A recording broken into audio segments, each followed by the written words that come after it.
Good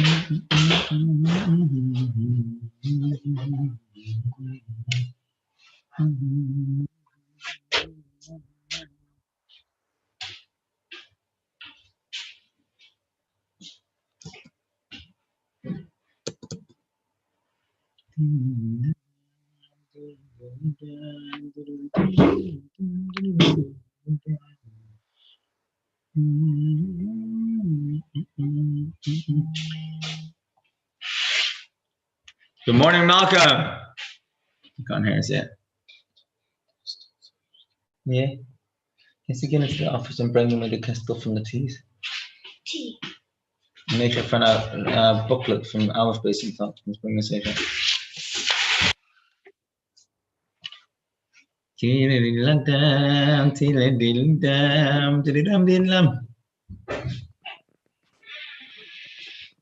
Good morning, Malcolm. Can you hear us yet? Yeah. This is conspring, isn't it? Oh, now we're talking. Another wonderful morning. It's another wonderful week. Would you believe it? Getting ready for good things. Good things, Malcolm. Well, I hope so. I can only hear you a little bit. Let me put up my volume. Oh, I can hear you better. Right. You should be able to hear me okay. Yes, we hear you okay. The problem was on my end. All right. I had my volume too low. Oh, that's okay. Now you've solved it. Baruch Hashem, small problems. What have you been up to? Anything good? No, on the contrary. My news isn't so clever at the moment, I'm afraid. Come on, fill me in. What's going on? Well, I've got a very nasty eye problem. Oi. And eventually I've got to have an operation on my left eye. What sort of operation? Well, I've seen 3 specialists, and they all come to the same conclusion when they've seen the scans and everything. I've got some problems. They said I won't lose the sight altogether, but to save, I've got to have an operation to save what I've got. Wow. And wow. I'm only just borderline. I'm just hoping I don't have to stop driving. Well, that'd be hard. That'd be very hard. But you know, the Avish is Rafik Kolbasser. Nothing's beyond Hashem. No, but it's not going to get me down. Oh, now we're talking. That's your Chassid Neshama. Hold on one second, Mr. Ingleby. Let me take this call. Right. Good morning, Lawrence. Oh, it's a secret. Let me tell it you. The meeting number is 338-740-511. No password. See you shortly. Hey, get into trouble there. Morning, Neville. Hi there, how are you? Baruch Hashem, good to see you. Everyone okay? Really good, thanks. Very good. Baruch Hashem, you're trying to get better. Thanks for learning with Jamie. Chassan, Nishtam. Very nice. It's exciting, actually. Is he in good form? Is he on good form? Oh, yes. Doesn't miss a beat, but he keeps you thinking. Morning. Good morning, Lawrence. Welcome aboard. Hi, Lawrence. Morning. Morning, everyone. Good morning. Okay, we're going to get started just because we've got a whole thing to get through. I'm hoping that if everything goes according to plan, we'll have some time when we finish to schmooze a little bit. But in the meantime, I'm going to do mutual, and please feel free at any time. You know what? Let's leave it off. And if it gets disturbing, we'll put it on mute. Yeah, you've got to watch Neville. He's very talkative. Don't shut up, Neville. Good things. I want to start off with saying what's going on in the Yiddish calendar, and we're going to try and focus on the exciting things. For starters, we're just 3 weeks to go, under 3 weeks till Hanukkah, and that in itself is exciting, especially because this year Hanukkah is earlier than the secular celebrations, holidays, etc. Which means that if someone waits until they're off work to celebrate Hanukkah, the 25th is already after Hanukkah ends. Hanukkah finishes on the 17th. So starting 10th of December, we want to make sure as many people we know, or even if we don't know, but they should be able to enjoy and celebrate Hanukkah. And that means that we should try and share the word. Sometimes we would do an awareness campaign on the street, which isn't going to be half as effective this year because a lot of people are not on the streets. So however we can to try and share the word to that help people have a reason to celebrate now more than ever is really important. That's Hanukkah coming up. But alongside that, on the Hasidic calendar, we have an exciting date this week. They had a guy, we just had now the Kinos, the conference of the Chabad rabbis. So one of the guys who got up to speak was from, I think, Chabad in Australia. And he was saying, not on the main program, but one of the other programs, and he was saying how in the beginning, when he first started learning with his Chabad rabbi over there and down under, every second day, some rabbi was getting out of prison and getting better and all that. So that's one of those dates when the rabbi got out of prison. Which rabbi is it? The second Chabad Rebbe. Now, it's amazing to us, big deal, went into prison. The only thing we can think of is you did something wrong. Back in the day, it wasn't so hard to get locked up. And it was down to how much connections and how much protection you could pull off as to whether or not you would, chas v'shalom, stay there for a long time and for a short time. So getting into jail back in the day, especially in the Tsarist Russia, even more so in the communist Russia, but under the times where it was dictatorship, it was a big deal. It really was. But more importantly, when we look at everything with a deeper eye, we look at things with a depth.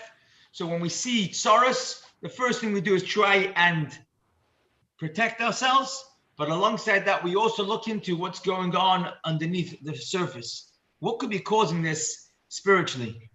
And in each one of these cases, the redemption was celebrated not so much as a sign of how powerfully connected we might be, but it was seen as a sign that Hashem is protecting us. And there must be a reason why Hashem wants us to be protected. And that was the reason, or that was the focus on these sorts of celebrations.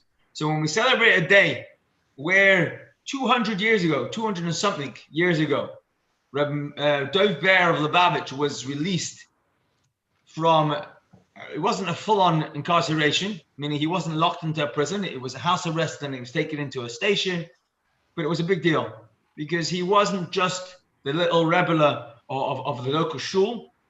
The entire region, Yidden from far and wide, and the truth is, the story of how he tells it was that the honor and the respect that he was given by the non-Jewish locals, and as he traveled where he was traveling towards the station where he was taken in, every time the train stopped, there was a welcoming committee, a little bit of the Jewish people, but even more so of the non-Jewish population that came out to show respect and honor to Reb Dov Ber. He was known to be a very, very approachable, but also very holy man to all. And that in itself helped towards the case, helped people appreciate what the difference was, but ultimately it was a case of explaining how the teachings of Torah don't negate the law of the land. And that's where it boiled down to, which to us has meaning to that already, has an important bridge that we need to build in our own lives, that the Torah that we follow not only does not negate, but actually enhances, makes us better people. So of course we're going to make sure that's what's happening, but also we have got to see Torah as that sort of approach. Torah doesn't stop us from being good citizens. Torah is the only way for people like us to be good citizens, because we have a responsibility. Doing anything less than that would be dropping the ball. So a celebration of Yud Kislev, the 10th of Kislev this Thursday night, is celebrating that good things happen, even when it doesn't look like it, and we should be full of faith. And we have stories to look back at and celebrate them. So that's the story of this week, special in the Jewish calendar, if you have a Hasidic set of glasses. Let's talk about what's going on in the Parshah, because the Parshah is one of those exciting Parshas. You know, the teachers in school have an easier time teaching the book of Bereshis than they have teaching, let's say, the book of Vayikra. Vayikra talks a lot about the different offerings and sacrifices. It's technical. very detailed, not that many stories. The Parshas Bereshis, every parsha is so full of drama. You can make a movie out of each parsha its own. And Parshas Vayeitzei is no different. Parshas Vayeitzei is brilliant. It's got all the elements to make a brilliant storyline. Starting off with drama, Yaakov Avinu is running for his life, escaping his brother, and he's leaving home, and he's going to travel miles and miles and miles away, hundreds of miles literally, to go to his uncle Lavan's house, his mother's brother's house. And the idea officially is going to find a wife. Practically, we learned last week one of the main reasons he's leaving is because he doesn't want to be hanging around when his brother Esau is still fuming for the brachas that he took. And off he goes. Along the way, he's traveling, it's a long way, and he lays down at a certain point because it becomes dark early. For some reason, the sun sets earlier than he expected. Puts his head down to sleep, and as he sleeps, he has the dream, the famous dream of Jacob's ladder, and the ladder is reaching from the earth all the way up to heaven, and he's watching angels go up the ladder, and then angels coming down. As Rashi points out, angels don't usually live on planet Earth. So why are they going up before they're going down? Shouldn't they be coming down and then going back up? Says Rashi, no. And these angels were Yaakov's protective angels. And they were with him wherever he went. But now that he was going from inside Israel to outside Israel, the angels of Eretz Yisrael were not going to accompany him outside of Israel. And therefore they went back up and different angels came back down. But don't be worried whilst the angels were doing the changing of the guards, because the whole time in his dream on the top of the ladder, he sees Hashem on the top of the ladder watching over him. And Hashem speaks to him and gives him a promise. And promises, don't worry, you'll be back. You're leaving home, you're leaving Israel, but don't worry, it's not forever. You'll come back. Oops. And the story continues that Yaakov wakes up, and as soon as he wakes up, he realizes how special the dream he just had was, and therefore he decides to build a mizbeach, an altar, out of all the stones. Good morning, Yona. Good morning. Good morning. We're going to try not muting everybody for a second, and if it becomes difficult, then we'll have to do a mute. So if you feel like you want to mute yourself, please do so at any time. If you want to unmute yourself, do the same at any time, and please make yourself comfortable. We're just finishing off the Parshah. We started off with the drama of Yaakov running away from home and the dream that he had, the ladder that went from earth to heaven. And you have the archaeologists who were looking high and low to try and locate the ladder. Unfortunately, they were not able to locate it. And the simple reason is because the ladder was a dream. Okay, just making sure that someone's listening. Yeah, didn't actually happen. He dreamt of the ladder, as we learned. So continuing along, we have the story of Yaakov arriving into Lavan's hometown, which is Haran, Padan Aram, miles and miles away. And that's where he meets, first sight, he sees his niece, his cousin. His cousin is Rivka, his mother's brother's daughter. His cousin is Rivka, and she's coming tending the sheep. And as Rashi points out, why is she looking after the sheep? Because Lavan has no sons at this point. He only has daughters. One of them is Rivka and one of them is Leah. Rachel and Leah. And he meets Rachel and he helps her out where the rock was too heavy to take off, and he waters the sheep. And then he says to Rachel, can I come home? Can I speak? Can I meet your family? And of course, Lavan remembers when Yaakov's father's messenger came to pick up Yaakov's mother. And then they came loaded with gifts and expensive jewelry and all sorts of nice things. He comes running out. No, let's see the gifts. Unfortunately, Yaakov came empty-handed. And Yaakov comes in and Lavan says to him, come stay by me. And after a month, he says to him, no, hold on 1 second. You're not going to work here. You're not going to do nothing. You're going to work. And in exchange for working, what do you want? And Yaakov says, I want to marry your daughter, Rachel. You make a deal, work for 7 years, and I'll give you my daughter. 7 years of work, and the Pasuk says he worked for 7 years, the time flew by. He was so excited to be able to marry his cousin Rachel. And of course, as the story goes, the last minute at the wedding, Lavan does a quick one, and he exchanges, instead of Rachel getting married, it's Leah. And when the morning, when Rachav realizes, so Lavan says, don't worry, we'll do another deal. You work for another 7 years, and you'll get the other daughter, and you'll have them both. And that's what happens. Yaakov marries Rachel and Leah, and in the meantime, he's been there for 7 years, but he's already married both, just a week apart. And he's got 7 years of work on credit that he has to pay back. And during those 7 years of credit, when he's working, where Leah had children, she originally had 4 sons, and Rachel had none. So Rachel says to Yaakov, I don't have any children. Why don't you take my maidservant Bilhah and marry her like your grandmother did? Sarah gave Hagar to Avraham as a wife, and in that merit, perhaps she will also have the reward of being able to have children herself. And Bilhah has 2 sons. Leah, not to be outsmarted, does the same thing, and she gives her maidservant to Yaakov to marry. And now Yaakov's married 4 wives, has 4 sons from Leah, 2 sons from Bilhah, and equally 2 sons from Zilpah. And Rachel has none. And before anything changes, Leah has 2 further sons. She now has 6. Bilhah has 2, and Zilpah has 2, which is making a total of 10. And Leah prophetically realizes that she knows from prophecy that Yaakov will have 12 sons, which will make the 12 tribes. It corresponds to a lot of things in Kabbalah. But those 12 tribes, if she has 6, one maidservant has 2, and the other has 2, that means if Rachel has 2, she's just about equal to the other 2 maidservants. If Leah has another one, Rachel will be less than Bilhah and Zilpah. And she davens that her next pregnancy should not be a boy. And that's when Dinah is born. And Rashi points out that the name Dinah actually comes from the word din, like Beis Din.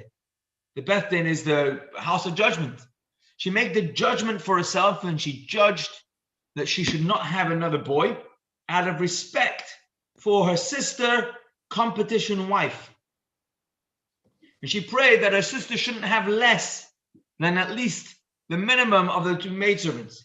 And her prayers are answered, Rachel's prayers answered, and then Rachel goes on to have a son called Yosef. It's at that point where by now Yaakov has worked for 14 years already. And he says to Uncle Lavan, I've had enough. I'm leaving. I've done my bit. I'm going home. And Lavan says, no, please stay. My entire fortune has changed from the minute you've walked through the door. Please don't leave me. Please stay around and continue to tend my flock. And I know you've finished your 14 years of service. I'll do you a deal. You tell me what you want, and that will be your payment. So Yaakov famously says to him, you know what? I'm going to take out all the good-looking sheep. I'll be left only with the poor-looking sheep. And those poor-looking sheep will be mine, and only the children that come, the animals that are born with stripes or spotted and they're not clean, those will be mine. But all the other ones will be yours. So Yaakov is working with Lavan's sheep, and Lavan has a flock of only pure white, beautifully looking sheep. And any of those sheep that will be born, spotted or striped or blotches and stuff like that, those will become Yaakov's. And of course, Hashem looks after Yaakov, and one after the next, all the healthy sheep are being born, spotted and splotched and all that. And Yaakov is becoming wealthier and wealthier. And Lavan's getting upset, and he changes the reward one time, backwards and forwards, 100 times. Yaakov later says that's what he changed it. That's how many times he managed to go back and forwards. But that lasts 6 more years. During those 6 years, Yaakov works, rain or shine, heat or freezing cold, night and day, to look after, faithfully, the responsibility that Uncle Lavan had given him. At the end of those 6 years, Hashem appears to Yaakov and says, you know what, I see how hard it is for you. It's time to go back. Travel home. Go back to your parents. Go back. Travel back to Israel. And take with you the wealth that you've amassed. Wealth meaning financial wealth. But of course, wealth also meaning family wealth. He had now set up an entire family, 11 children, plus Dinah, 12 children. 11 of the 12 tribes. And Yaakov decides that if he tells Lavan that he's going to leave, it's only going to get harder. He decides he's going to pick up and leave without letting Uncle Lavan know. And that's what he does. He picks himself up to leave, and his wives are all behind him and says, look, our father doesn't love us. Father doesn't care about us. He sold us into marriage. Most parents help out the children and give them a dowry. And our father charged our husband to be able to marry us. What sort of father is that? No way. There's no interest. There's no hope for us here. And they picked themselves up and they all left. And of course, Uncle Lavan, when he realizes what happened, he starts chasing. He's running after him. He catches up to Lavan, up to Yaakov. Not before. He has a dream, and Hashem appears to him in the dream and says to him, Lavan, watch your back. Don't harm Uncle Yaakov, your nephew Yaakov. I am with him. And be careful, don't mess. So when Lavan comes and meets Yaakov, he says to him, I had all sorts of ideas, which I could very easily have done to you. But your God, the God of your fathers, appeared to me and told me to watch out. So I've come to you and I'm not going to hurt you. But let's make an agreement. Let's make a peace deal. And Yaakov says, I'll set the conditions of this peace deal. What's going to be the conditions of the peace deal? That we will not harm each other, not us and not our children. However, the most important part of the peace deal is that we will still continue to interact. Unlike peace deals that my father made and my grandfather made with Avimelech, our peace deal will be a symbol of peace, but it'll be such a peace deal that we will still be able to interact and cross over the borders, so to speak, in order to do business. And that's really important for me. And that's how the Parshah finishes. Yaakov does the peace deal, heads back into Israel, and as he comes back towards Israel, he sees angels again. How does he see angels again? Because as he comes back into the land of Israel, he ends the service of the non-Israelite angels, and he once again starts with Israeli angels. Amazing. So the Parsha started with angels, and it finished with angels. He started with the brachas that Hashem gave Yaakov, and it finishes off that Yaakov with a full family and amassed a full standing, and he's very well affluent. Yaakov is now coming back to the land of Israel. So that's the whole parsha, more or less, most of the details. Let's try and pick one area of the parsha that will give us a relevant practical lesson for us today, but also something that will give us a window into Yaakov's edge. We had a lot of lessons we learned already from Avraham Avinu. We had a lot of lessons we learned from Yitzchak Avinu. What does Yaakov teach us? What does Yaakov gift to us that our forefathers Avraham and Yitzchak hadn't given yet? In other words, in which way is Yaakov less redundant? It's not just another one of the same. Obviously, Yaakov brings to the table something that the first two haven't brought yet. And here's what we're going to explore through the window of this week's parsha. Any questions before we start? Not yet. Okay. You know, when he said he saw the angels, the first time he saw them was in a dream. And what happened the second time? Presumably, it doesn't say it was a dream, no. Although possibly, I don't know the answer to the question. I have to check back inside. So at the top of my head, I don't know the answer, but I'm going to suggest the following might help to shed light. When a prophet sees a prophecy, does a prophecy in real life, or does a prophecy see a vision? So it kind of depends on the level of stature the Navi has, the prophet has. Having said that, so that would imply that perhaps he saw it, but he saw it in a vision, not in the kind of thing that you can quantify measurably. On the other hand, we have many stories of people who literally saw angels, even going till the times of the Beis HaMikdash. Post Beis HaMikdash times is far less. But even in times of the Beis HaMikdash and early in times of the prophets and the times of the Torah, there's many stories. We had a few weeks ago where Hagar, the maidservant of Avraham, saw angels. So seeing angels, it seems, was more common in the earlier generations. And the simple explanation is because they were less materialistic, perhaps. In other words, we have been more years at it, at becoming involved in our personal needs, in our human needs, so to speak. And that's why the more mundane we are, the less susceptible, refined, unless we pick up the holiness, the spirituality. And angels by far don't have a physical body, they have a spiritual body. And that's why we have to have our spirituality tuned in. So I don't know the answer to your question, but perhaps it was in real life. I don't know. We've got homework. Got homework. Okay. Let's talk about a question like this. If someone gave you £1 million to put on a project that's going to make town, city center, a safer place. You want to have it safe so that at nighttime, people are not afraid to take a walk down Deansgate and all the side streets. £1 million. What would you do with £1 million to try and make town more safe? Help me out. Easy. I'm listening. Put some more policemen on duty. Okay, £1 million will get you a good few policemen. Let me tell you, it should work. I'm listening. Anyone else want to weigh in? Good lighting. Good lighting. On the streets. Okay. Pave all the streets in the city centre, and CCTV everywhere. Okay. Well, pave the streets I love, and there are some bumpy and pothole streets and all that. But yeah, CCTV will be all effective. Anyone else want to jump in? Jaina. Put more £1 million. lights. More lights, so it's never dark. Everywhere is light. Wow, is someone scared of the dark by any chance here? So when there is light, there is no trouble. Really? When there's light, there's no trouble. Okay, I like it. When there's light, there's no trouble. Don't kid yourself. There's less trouble. There's less trouble when there's light, let's say. Okay, so £1 million into lighting, CCTV, and more police on the beat. Are we doing well? Okay. I want to share with you, I don't know about £1 million, but in the 90s, in New York City was one of the most dangerous areas in the whole state of New York, obviously, you can imagine. Yeah. And there was famously, the mayor of the city at the time was Mayor Giuliani, an Italian great guy, and he had a different theory. His theory was, if I'm not mistaken, what was the theory?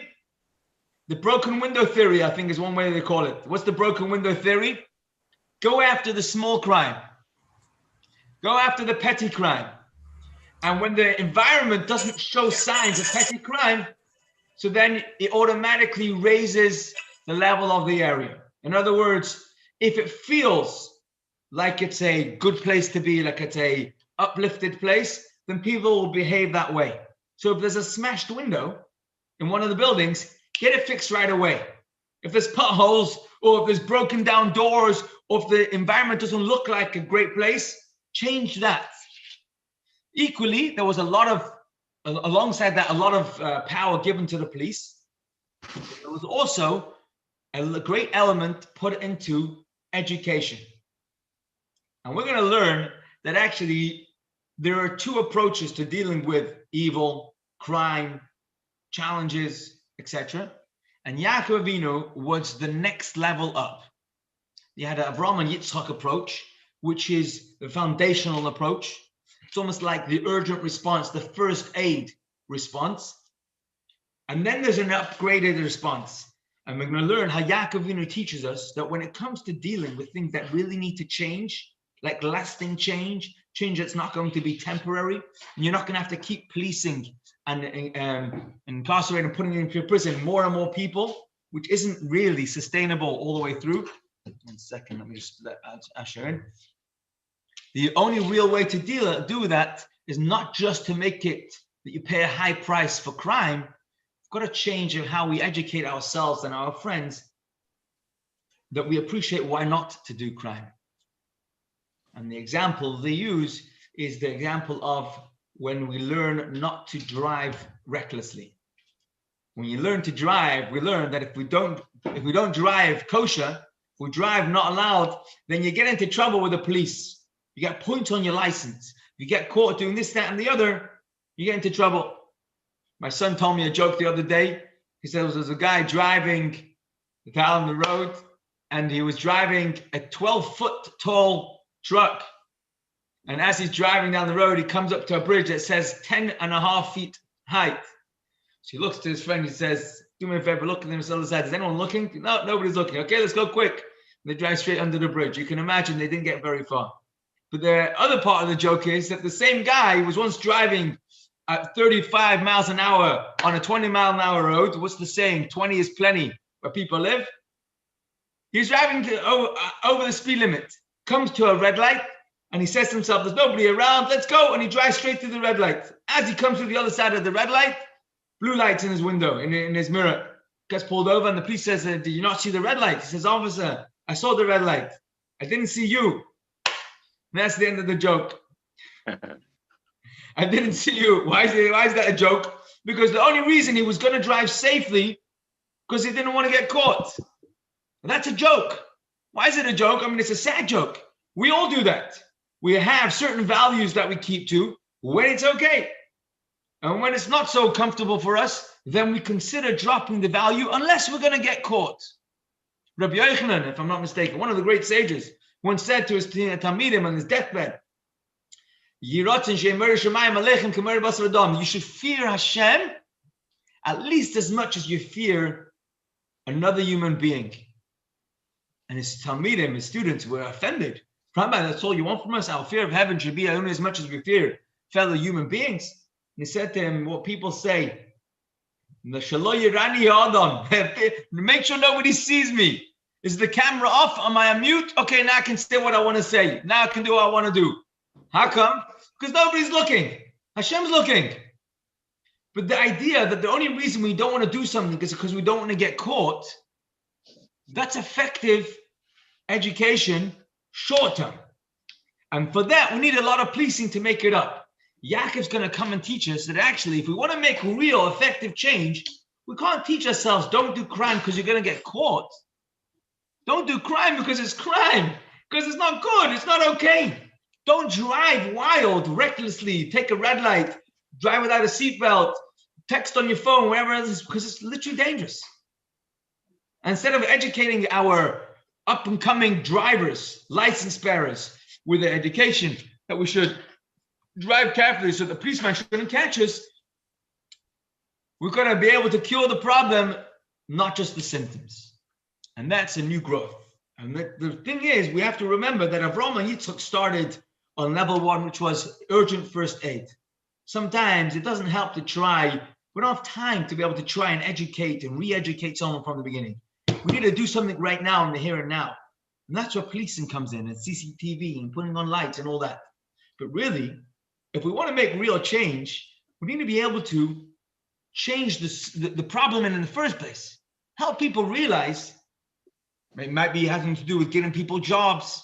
It might be to do with giving people a reason to live. It might be giving people a better way to express themselves other than spraying graffiti on the walls and on the bridges. But these sort of approaches make a massive difference. They make a tremendous difference long-term, not just short-term. This is one of the lessons that Yaakov teaches us in the Torah 4,000 years ago almost. It's a long time ago, but the message hasn't changed.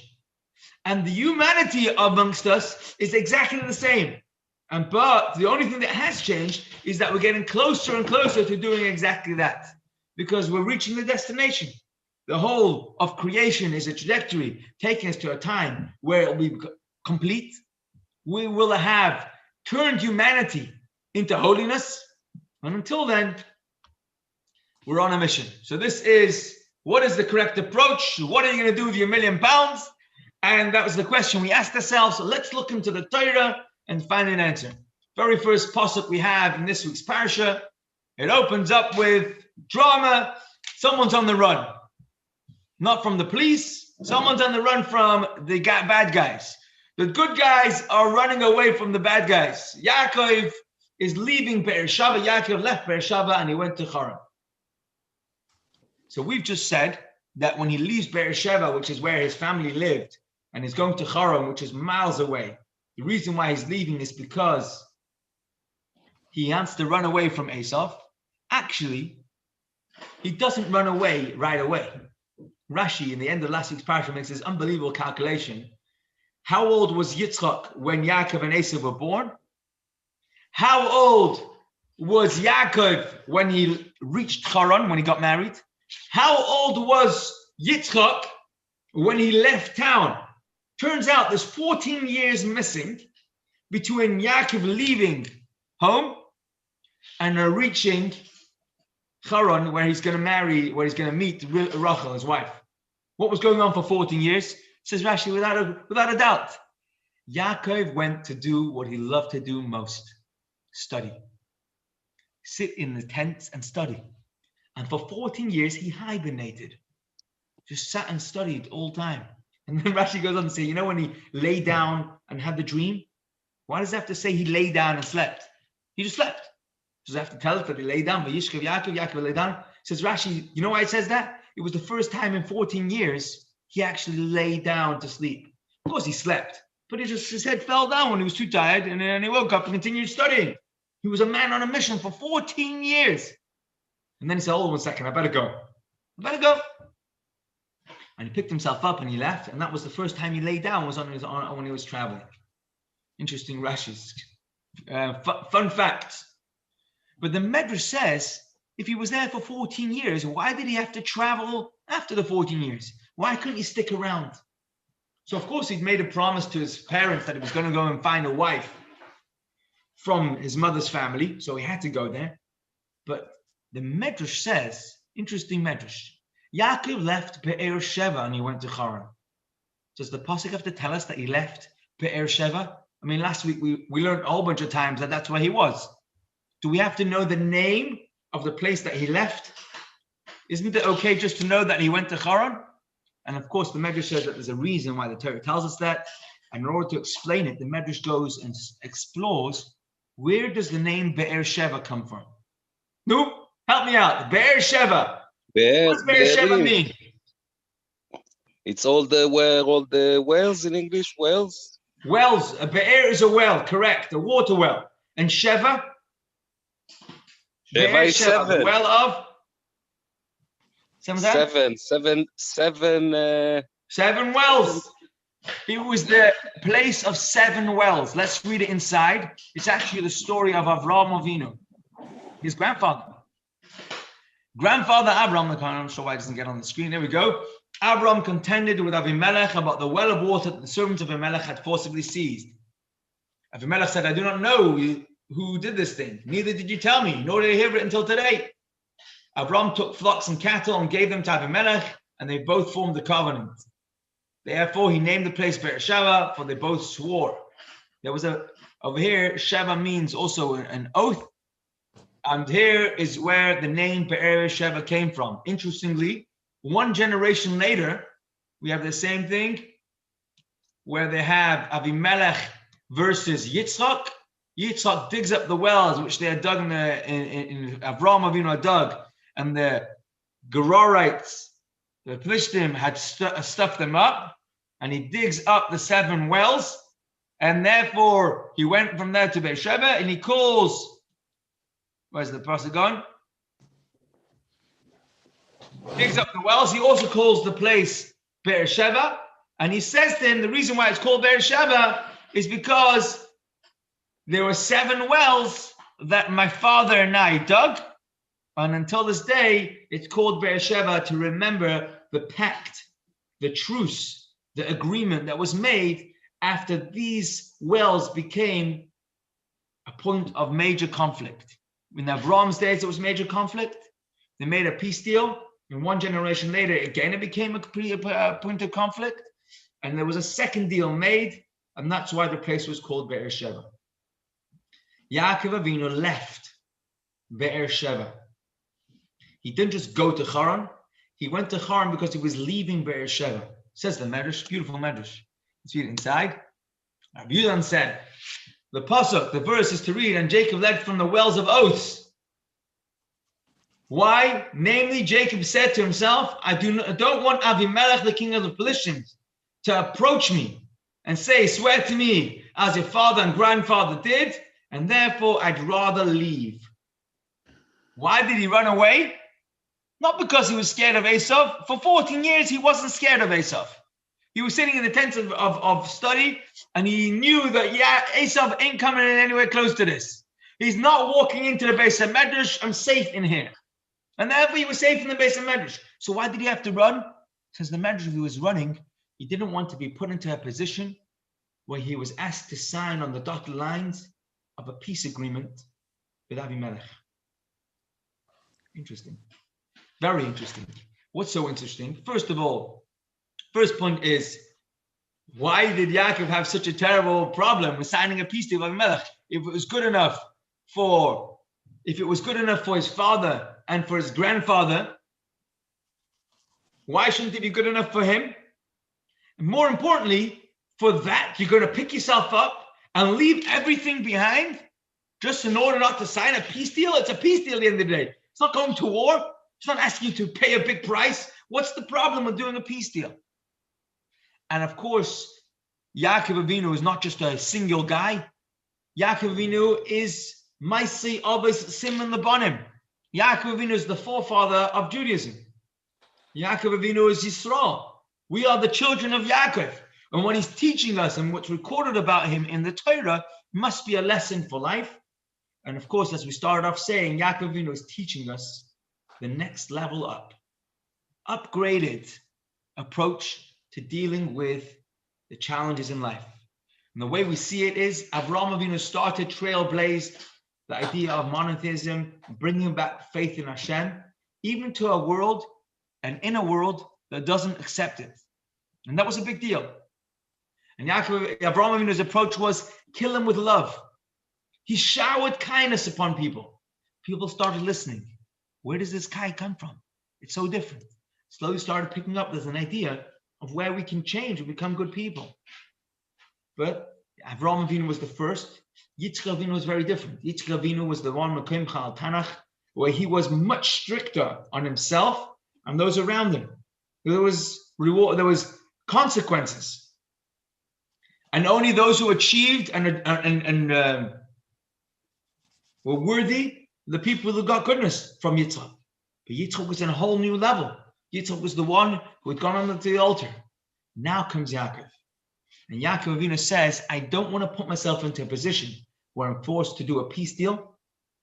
And obviously something about the peace deal approach was not Yaakov Avinu's approach. And what we're going to learn is, it's not that Yaakov didn't do deals.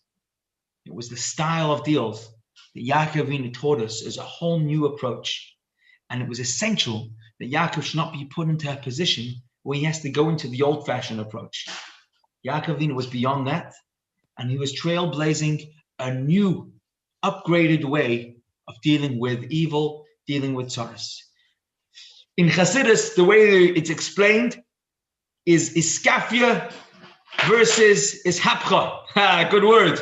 They're not Hebrew, they're Aramaic. So if you don't recognize them, that's just fine. Ishapcha comes from the word hepach, which means to transform.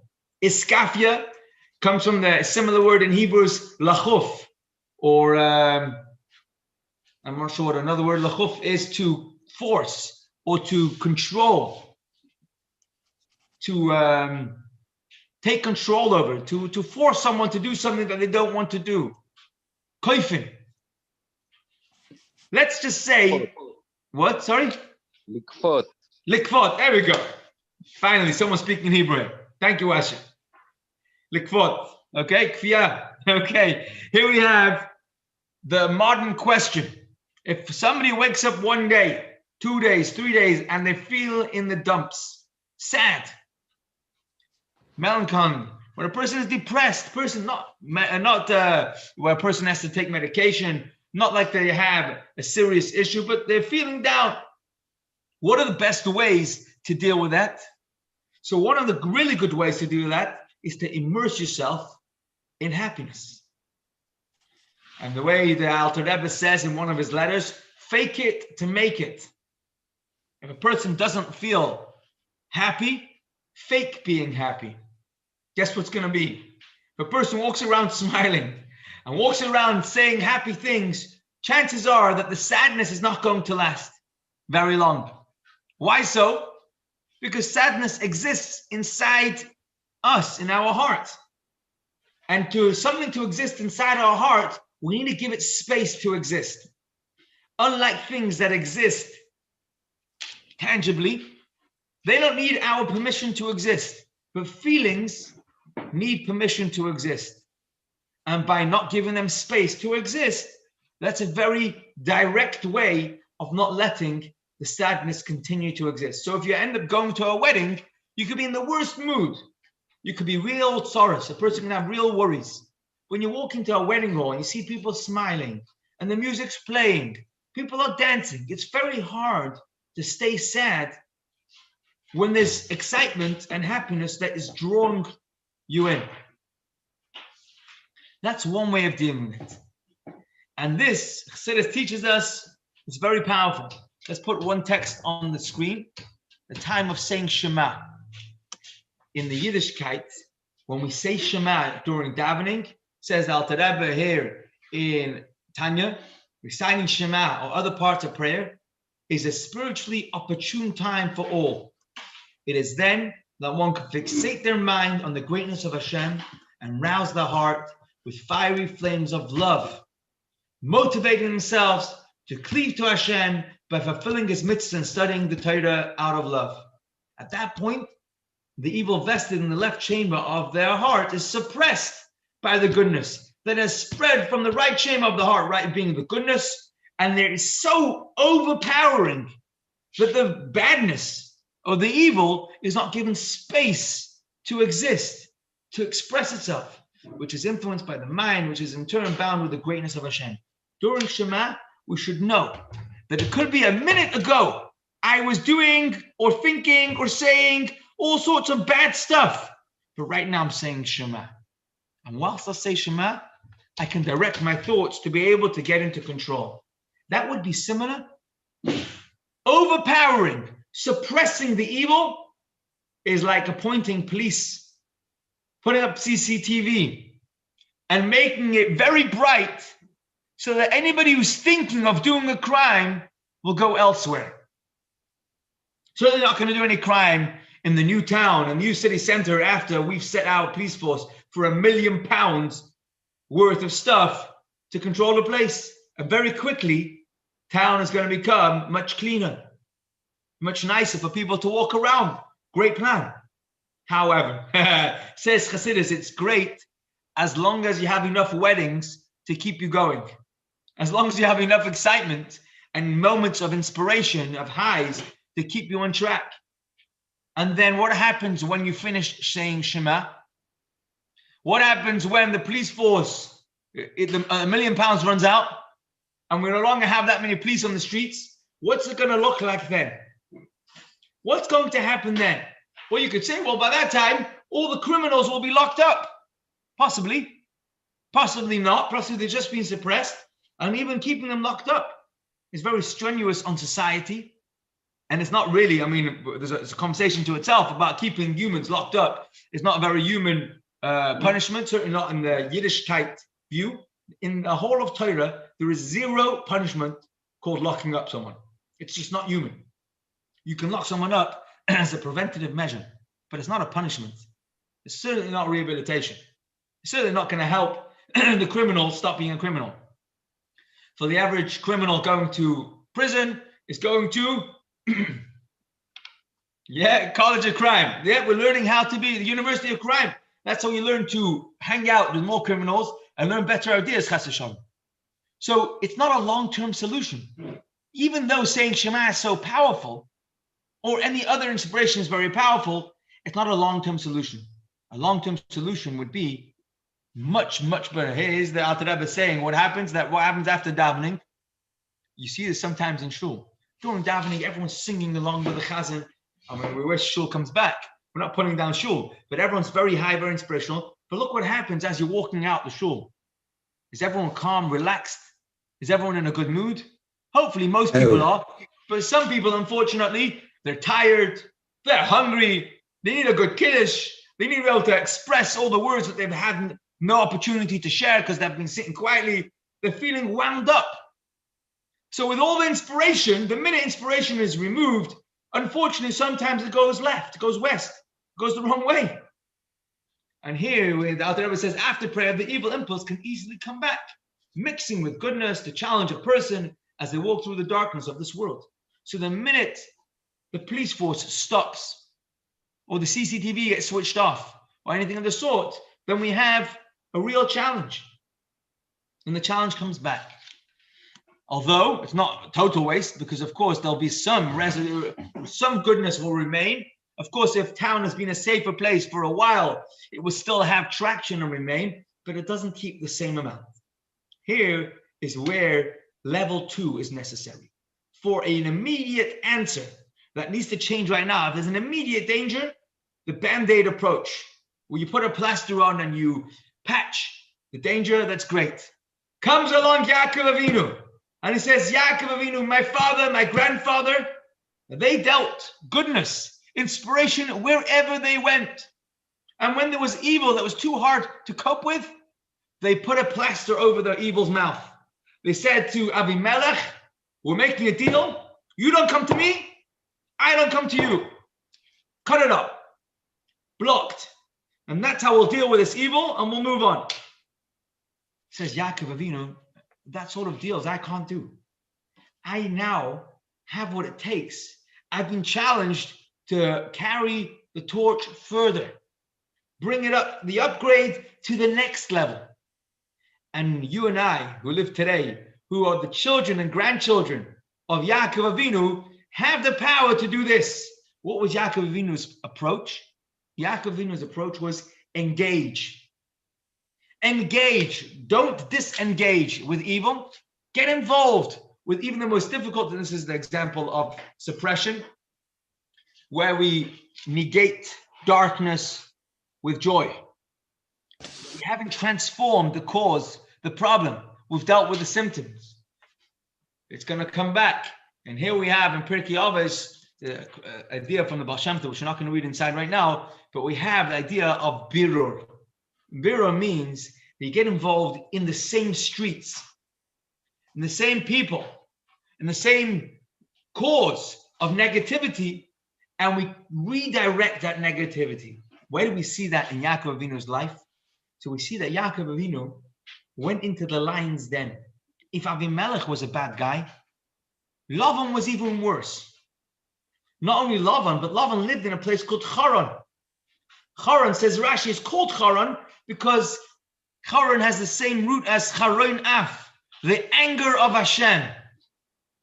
And that's where Yaakov goes to find his personal family. He's going to build a wife, children, the future of Klal Yisrael. Where's he going to go? Into the lion's den. Dissect, extract, uplift. That's his mission. Don't disengage, get involved, redirect. How does that translate practically? Lavan is the bad guy. Find ways how Lavan can help you be productive. Not because sadness can lead to depression, is therefore the cause of sadness a bad thing. Sometimes we have real concern, but more importantly, Baal Shem Tov teaches us that every emotion that we have, even if it seems to be really bad, must have a good expression to it. Must be able to express itself in a good way. You know, most people who are quick to anger, are usually also extremely creative. Think about it. Think of somebody who's very snappy and they have something quick to say at all times, and often we end up tiptoeing around them because we're just scared of an explosion. Those same people have tremendous talent. It's almost a shame that they get so snappy because we can never enjoy their talent safely because we're always worried that it's going to explode. Says the Baal Shem Tov, if I feel that I have an anger problem, it's true that it'll be helpful to hang out in happy places, but more importantly, I need to find ways to actively redirect every trait about me. Not just put a Band-Aid, but to re-challenge, redirect, rechannel the not good expression. The not good expression of that feeling and make it happy. a lot of people would write to the Rebbe and ask for advice. And in the real world, now more than ever, a lot of people are challenged with sadness, with depression. It's a very fast world, very competitive world, and it's a world that's very judgmental, which means that we end up judging ourselves over and over again for a bar that's been set by so many random people who don't appreciate the intricacies of my own personal life. And therefore, I'm competing against such a high bar very often, especially amongst the youth, but even amongst people who are trying to make it in life, or in general people. The idea of being saddened and depressed and melancholy becomes a recurring problem. And the Rebbe was often asked this question, and different people got different answers, but one of the common answers that the Rebbe would give people, unbelievable. If you have the trait of sadness, hold on one second, where are we looking for? We're looking for text. 14. Here we go, 14. Yeah, but you have to fight sadness and depression. Oh, one second. I've got the wrong text. I'm trying to find it. I'm not going to find it here. Is it gone? Text 10 and 11. Sorry, I've gone by. You have to fight your depression and your sadness. Says the Rebbe, how can you do that? What's the powerful way? One way is to go to a lot of weddings and inspirational shiurim. Great. But how long can you do that for? Says the Rebbe, he quotes here from the Torah. Some people are naturally drawn to academia. Such people channel all their emotion and passion into it, and they focus all of their intellectual power into it. They're very into academia. Does that mean they're holy? Says the Alter Rebbe, no. Doesn't mean they're born with a holy neshama. Just means that they are naturally drawn towards study. Says the Alter Rebbe, where does that come from? Their very nature from birth drives a tremendous passion for knowledge. Then there are those who, as much as they understand them, that they study to do not take work and pleasure in it to the extent that they should actually really think about it, rather than prefer to run after whatever it is the heart desires all day. There are two types of people. One is a very brainy type of person. One person is not so brainy. They could both be very wise and have a good understanding, clever. You can have two clever people. One person tends to spend all day studying naturally. Another has a hard time buckling down to study. What's the difference? Says the Alter Rebbe, the person who is naturally marash chayra, the person who is naturally an introvert, naturally doesn't enjoy being lively, being excited, being out and partying, is the person who tends to be more drawn towards studying. Whereas the person who's also very clever, but has an excitable nature and isn't a very sad type of nature, even though they're very clever, doesn't enjoy sitting and studying. Make sense? The person who is naturally introvert, closed, not very excitable, doesn't like the excitement, is drawn towards the book. That could be exactly the answer to the person who's feeling sad. We have to deal with it. Sometimes you need a quick first aid. Get yourself a bit of inspiration. And as a long-term plan, recognize that if I tend to find myself in a not excited mood often, I should redirect that and train myself, develop a taste to enjoy doing something good that doesn't need excitement. I.e., train myself to be studious, especially studying Torah. It doesn't work for everybody. Some people don't enjoy studying, but it tends to be that those people who are not in an excited mood are the same people who enjoy or could enjoy or learn to enjoy learning the book. And that way, we're not just making sure that I don't allow the sadness to express itself because I'm going to be involved in joyous, distracting environments.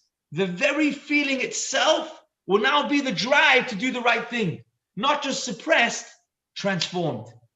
Equally, if someone has a very excitable nature, which often might lead them to being snappy and excited and angry, train myself that whenever I feel angry or that I've got to do something, I should redirect that into making it being creative, not destructive.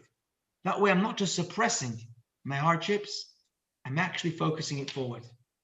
Putting that into the streets of town, if I find somebody who tends to be drawn to criminology drawn towards being a criminal, drawn to doing bad things, I need to find creative ways of redirecting that very passion, excitement. The drive itself should be directing this individual to doing goodness, not just suppressing them, policing them, locking them up, but finding ways to help them redirect their talents, their feelings.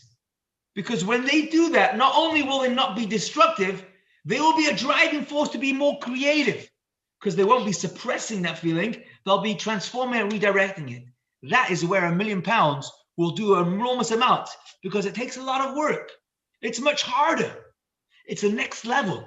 It's an upgraded approach. It's not as easy. It's not a right away effect. It's a long-term effect. It's the long but short way.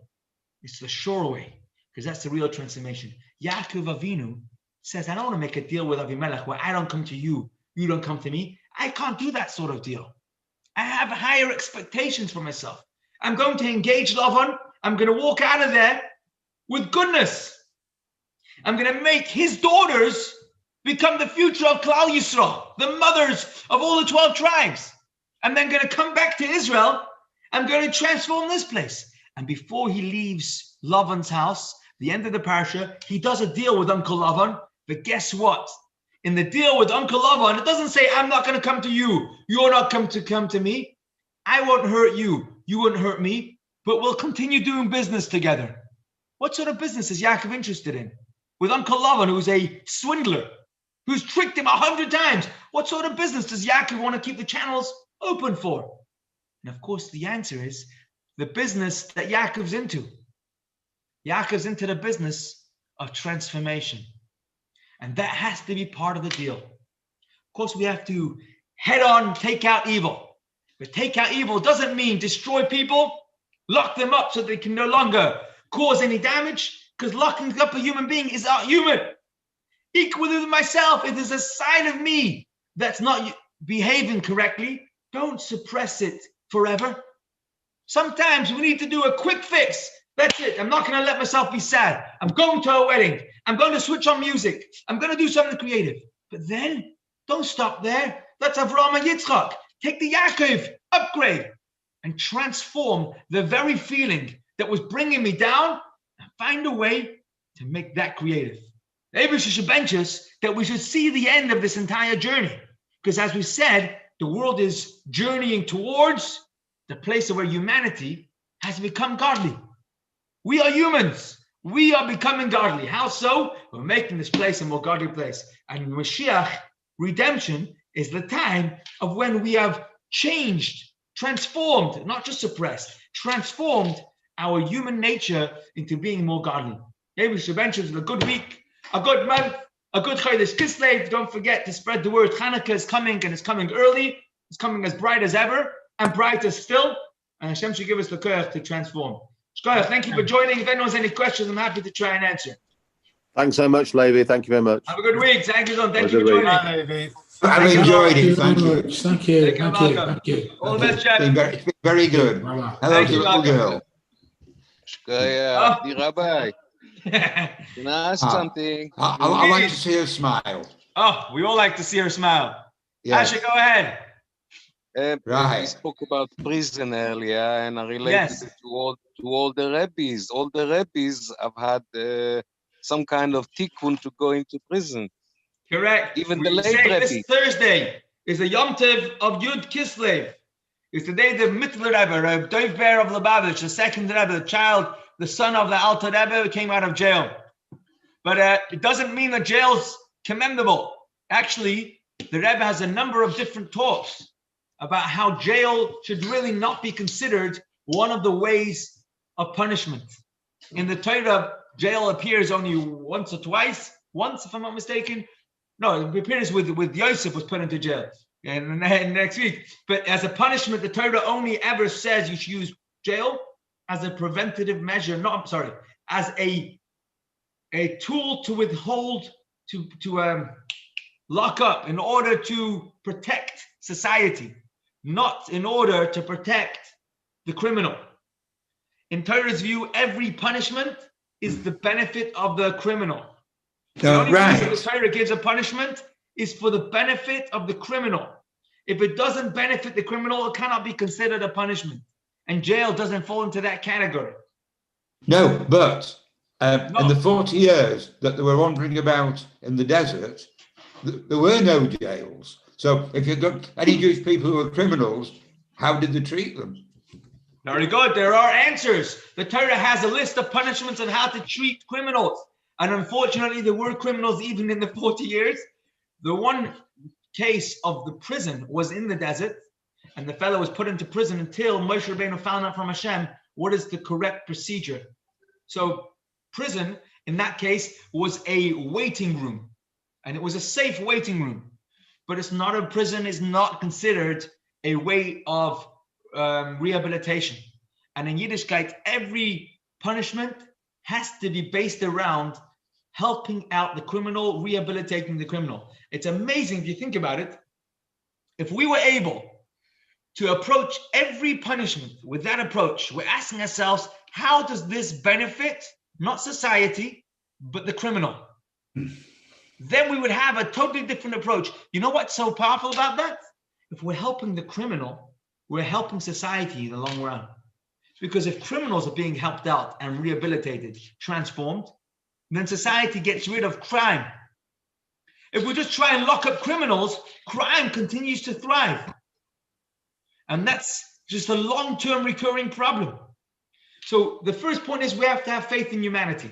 We have to believe that humans are creations of Hashem. And every human is a creation of Hashem. Second step is to say that therefore, even if someone's messed up, there's a good chance we can help them fix up, and therefore our punishments should be directed that way. And then there's a third point, only afterwards, we have to be realistic and say there are certain criminals that we can't help them. And therefore, when there's nothing else that can work, we can't help the criminal, we have to at least protect society. But that's secondary. That's when all else fails. And we should be very careful to give up on anyone. Someone like Hitler, Yamach Shemai, we had every right to give up on him and take him out. But for the average human being, we shouldn't give up. We should try and be more and more creative and find ways of how to be able to help the criminal so that crime stops, not just criminals stop. So that's a little bit of what happens with jail. The reason why jail is not a human punishment is because it doesn't let the criminal change. It doesn't give the criminal a chance to grow bigger. Instead, I think in the UK, this has become a big thing. Probation. What's probation? With a probation officer, with a whole track, where their idea is to engage the criminal, and everything about the journey they're going to go through jail is about being able to become a better person. And their sentences get lightened based on the good performance. Not only that, as they come out of jail, they're not free. They have to continue on a points scheme of where they have to develop good traits, good ways, good behavior. That's real rehabilitation. Of course, there's a long way to go, because from being a bureaucracy and red tape and all sorts of officialism into engaging people who their entire life distrust and don't have any sort of faith in police, in law, and in society. So rebuilding that has a long way to go. But this is definitely a much better approach than just trying to extend and build more prisons. Building more prisons isn't going to stop crime. It's going to stop the criminals that are inside once you catch them.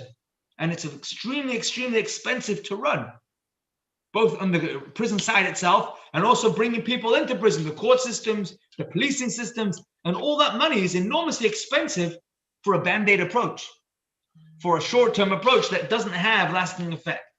Instead, if we're able to, and where we're able to, we should be championing that we should start doing Yaakov approach, have more faith in humanity, and encourage each individual to have more faith in themselves.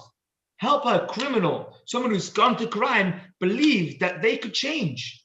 They should have faith that they could become a better person. That's so unheard of.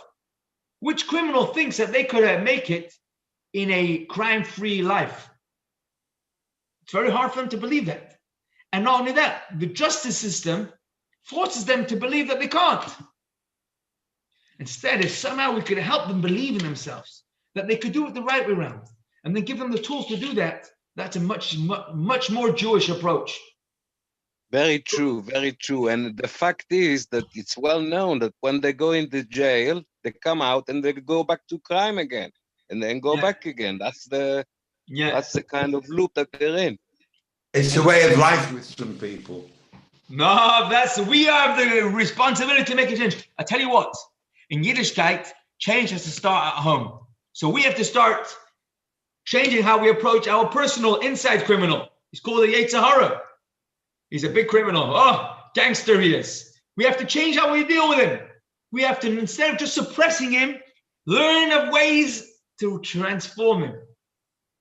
We should have geschmack. We should enjoy doing good things. Can't wait to do more good things. And when we can do that, we won't be challenged so much with negating the Vayeitzei Hara.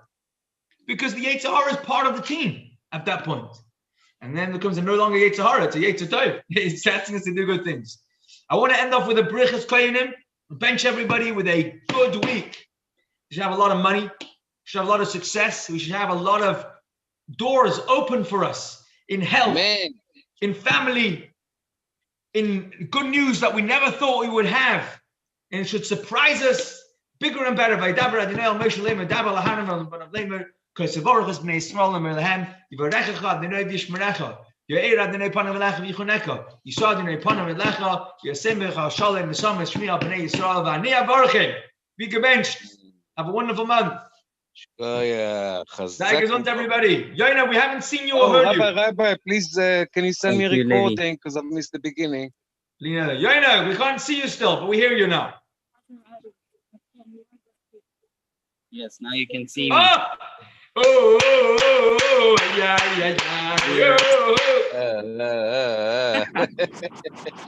Here's my mother. Bye, everybody. She listen to the... Take care. I'll send you the link, Asher. Okay, thank you so much. Good week. When you come back. Very enjoyable. Mid-January. Looking forward. Don't forget Hanukkah's coming. Spread the light. Good. Yes, when is Hanukkah this year? 10th of December. 10th of December. First night is 10th of December. Okay. Don't miss it. Yes. We won't. I will most likely sign up for the local synagogue to deliver the Chanukiot. Very good. And bring them more addresses. Yes. If you have any friends around the world, today you can message people anywhere. Yes. Okay. Simon Gossip, Mom. Thank you. All the best. Have a good week. Thank you. Okay.